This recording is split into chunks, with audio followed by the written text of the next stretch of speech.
Most people think that the absolute answer to dealing with things like anxiety and ADHD is therapy, medication, another productivity hack. And while those things can be super helpful, as someone who's struggled with anxiety for as long as I can remember, the biggest shift for me came from something that I don't think people talk about enough practically, and that is making more money. I think on the surface level, it's pretty obvious how, but practically, how do you even get there if you're struggling with these issues? That's what I want to talk about today. How making more money, especially in a self-employment capacity, can then free you from a lot of the daily noise or struggles that you experience. And then I'm going to share what I think is the best path to getting to that point based on my own personal experience building a multi-six-figure freelance business that keeps me free from a lot of the things that I used to struggle with. If you're new here, hello, my name is Danae. I'm super excited for today's yap. If you're watching on YouTube, you're likely going to want to stay, hear the waves crashing, and see the beautiful view in the background. But if not, you can also listen on Spotify at Pretty Philosophical with Danae Seaton. It's always linked in the description. So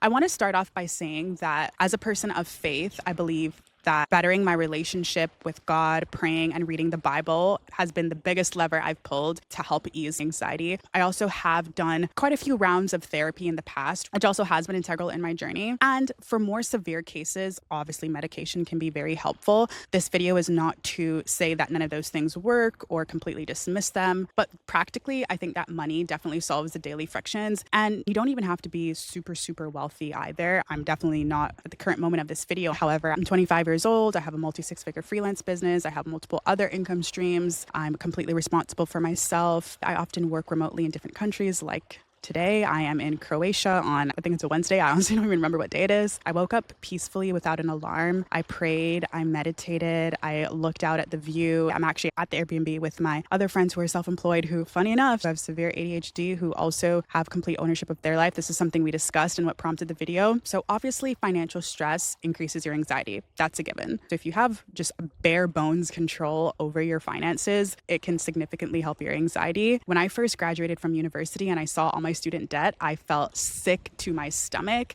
And then I was super into budgeting at the time. I read the book Broke Millennial and I was budgeting everything. But I realized at a certain point that it would take me forever to pay off the debt and have disposable income and live the life I wanted. So the only other option I had was to just make more money. And that's what prompted my self-employment journey, which I'm going to explain in detail in a bit. But I developed this like overarching anxiety over the debt that I had, which is completely normal in North America to have loads of debt from school and not even use your degree, which I don't think is normal. Conversation for another day. And I would be scared to spend money, scared to look at my bank accounts, just scared, anxious all the time. So I made it my goal to not have those emotions. And when I think about where I am today, completely paid off my student debt. I use my credit cards and I get points. I pay off my credit card every month in full. So the credit card companies do not make any money from me. I have enough income to invest into freelancers that help me run my different ventures and to travel and to help family members and pay for sometimes items with friends. And this is just the beginning of the journey. You can imagine how much mental load has come off of me because I now have that free space where I'm not constantly thinking about how much I owe or how to afford the things that I want to afford. And more with money, I can invest into other things that would make me a little bit anxious.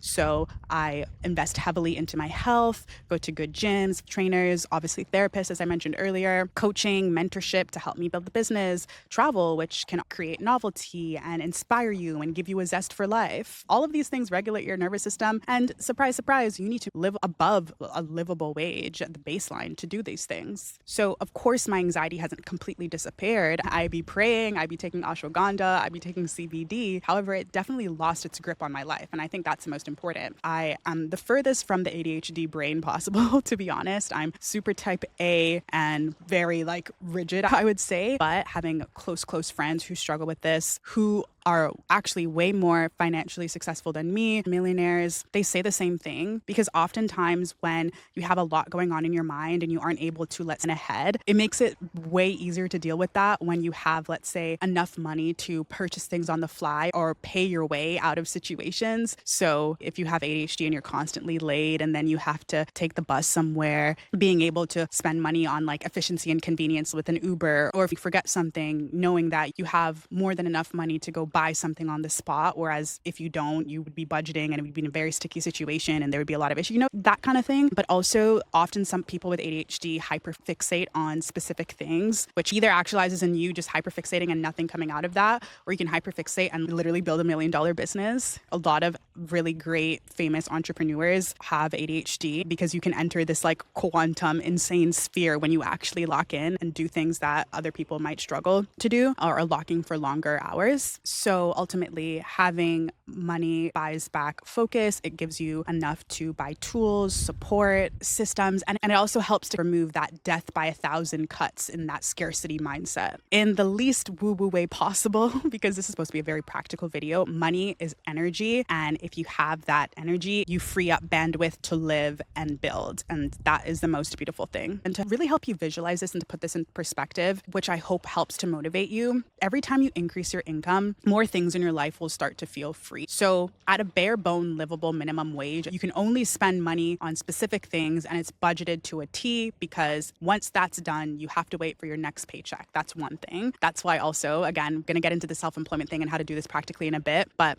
when you're self-employed, you can choose to just make more, and it's not dependent on whether somebody wants to give you a raise or getting another job or something like that. But yeah, so in that stage, frivolously spending $50 will make you sick and actually might even put you in debt, which is not ideal, right? But when you're making above that and you have extra money to spare, then you won't feel sick or scared if you go and you frivolously spend $50. And it doesn't even have to be frivolously spending. It could be in a situation where you are out on the street and your umbrella breaks. It's raining and your umbrella breaks. Very frustrating, and you have a long way to walk home for whatever reason. If you are in that minimum wage kind of situation or your bare bones situation, your first instinct is going to be to buy an umbrella because, first of all, living in scarcity, you're scared to spend, but also it might even push you over the edge, as I say. But if you're making good money, that umbrella in your mind is free. So it's not even a thought like, oh, I can't afford this or anything. It's just like, you're not really going to notice that $20, $30, I don't know how much umbrellas are coming out of your bank account. So it just gives you that sense of ease and you just go do the thing. And then imagine that scenario on a bigger scale where,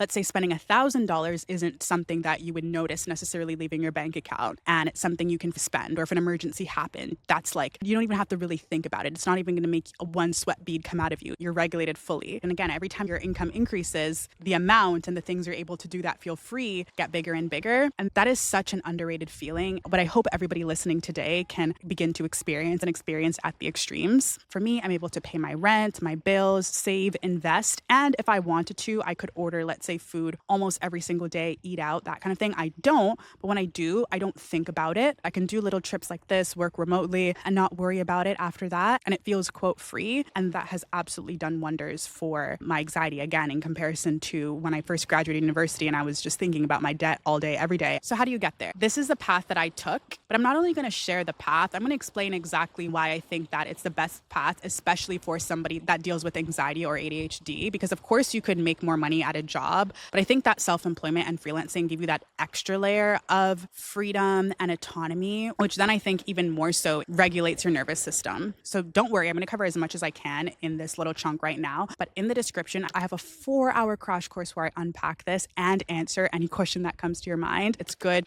People love it. You can just sign up in the description below and get instant access to it, binge it today, and actually start executing some of the things. So freelancing at its core is just taking away the middleman and offering a service to someone, a business, a creator, etc., for money. So you're just removing that middleman. And because we live in this beautiful age of technology and social media, you can freelance in a capacity that you weren't able to freelance before. In the past, people did outreach where they had to go in person and go to events and do all these different things. Whereas today, I started posting TikToks. I had no marketing background. I started posting my thoughts on marketing campaigns, my thoughts on copywriting as I was learning it, put a little link in my bio, and I had 7-figure founders reaching out to me because they liked the way I thought about these things and they wanted my help when it came to, at that time, copywriting. Now I just do that on a bigger scale. I go into the specificities of what I do in that video, but in short, I do paid ads for e-commerce brands. The brands I currently work with are making 6-7 figures a month, and I help create the ad concepts that they put onto platforms platforms like Meta and TikTok, which then help them make money. Because they can see the direct ROI, I can charge a lot and can also get bonuses based on performance, which means that I'm not only getting paid for the work that I do, but it can get paid a percentage of how that work is performing for them as well. And today I also do a lot of consulting, which means I'll get on 2-hour calls with my clients and help them unpack things that they're dealing with in the capacity of paid ads, but also branding, messaging, copywriting, which is what I started with. So my biggest client pays me a little over $10,000 a month, which is crazy. And at one time I have up to 4 clients. Then I've been able to put that money and extra time into starting other things that I'm deeply passionate about, like inspiring people with my thoughts on YouTube, starting She Freelances, where I get to work one-to-one with so many women who are often way smarter than me, way more experienced, but just don't have the practical knowledge on how to freelance their skills. The reason that freelancing is the best model, in my opinion, over, let's say, starting an e-commerce business, trying to start selling an actual product and coming up with a product and what you imagine business as, is because it's a very low barrier to entry. You don't have to go find a factory to make a product or come up with a big idea or reinvent the wheel in any way. But things even like content creation alone, if I started with only doing YouTube, it would take me a really long time to earn enough consistently per month to get above the baseline, because oftentimes you're just relying on brand deals, which can be fruitful, but only when you reach a certain point and you're in a specific niche, and sense can also be very fickle. So that's why I think having a service-based business is really powerful. When you're selling a service that has a direct ROI for a business, it's easier for you to charge more and then earn more. And the only thing you need to start is your skills and your time. Over time, you might need some software. Maybe even you build an agency and you want some extra help. But by that time, you'd have earned enough from the clients and the retainers that you currently have. There are millions of businesses and now even more creators and influencers who need services. They have money to pay you. And if you can do the thing, they will pay you. It is as simple as that. The only barrier is them finding out about you and who you are. And social media then helps to break that, because you can get access to a bunch of people. So if you're willing to put yourself out there, that helps. But also, you don't have to have a personal brand or put yourself out there. You can also still do cold outreach. Obviously, that's like a cheat code, having a personal brand. More opportunities can come to you, as an example. But oftentimes, if you have anxiety, you likely hyperfixate and obsess over certain things. So you can channel that obsessiveness, your hyperfixations, into building this, which I think is really powerful. And ultimately, this is the, in my opinion, fastest path to good cash flow, because once you sign 2-3 retainers, I mean, I shared this big retainer, but in the beginning, my retainers were 2,000, 3,000, and you can take that cash and put it into other things you want to do, but also in other things to regulate your life, into gyms, into coaches, into therapy, into whatever you want, which is powerful. And again, puts you at above the baseline. It's crazy to me that as a copywriter on LinkedIn, I think you see jobs for like 30K, 40K, 50K a year, whereas I'm taking the same skill of copywriting and I'm getting paid triple that freelancing. I personally think that this is a future of work. In almost all of the businesses I work at, 90% of the people that are running the startup are freelancers. Maybe 1 or 2 of them are full-time employees, but we're pretty much all freelancers around the world, because it's cost effective for the business, but also because these businesses realize that what matters most is top tier talent. Using TikTok as well as platforms like Upwork to build my freelance career has given me this creative life that I have. Of course, it's not always sitting at the beach on a Wednesday. This is only 5% of my life. I worked really, really hard to build it up, but that little hustle, great lock-in season was really, really powerful and has given me the ability to do things like this. Having this life and making more money hasn't completely fixed all my problems. And even with more money and more wealth, I know that it wouldn't solve every single thing, but has allowed me to build peace and stability and not have to deal with a lot of the little inconveniences and issues that I would worry about a lot in the past. So if this spoke to you in any way, whether you've started freelancing or you've had this idea, but you're not really sure on how to execute it, crash course in the description will take you there.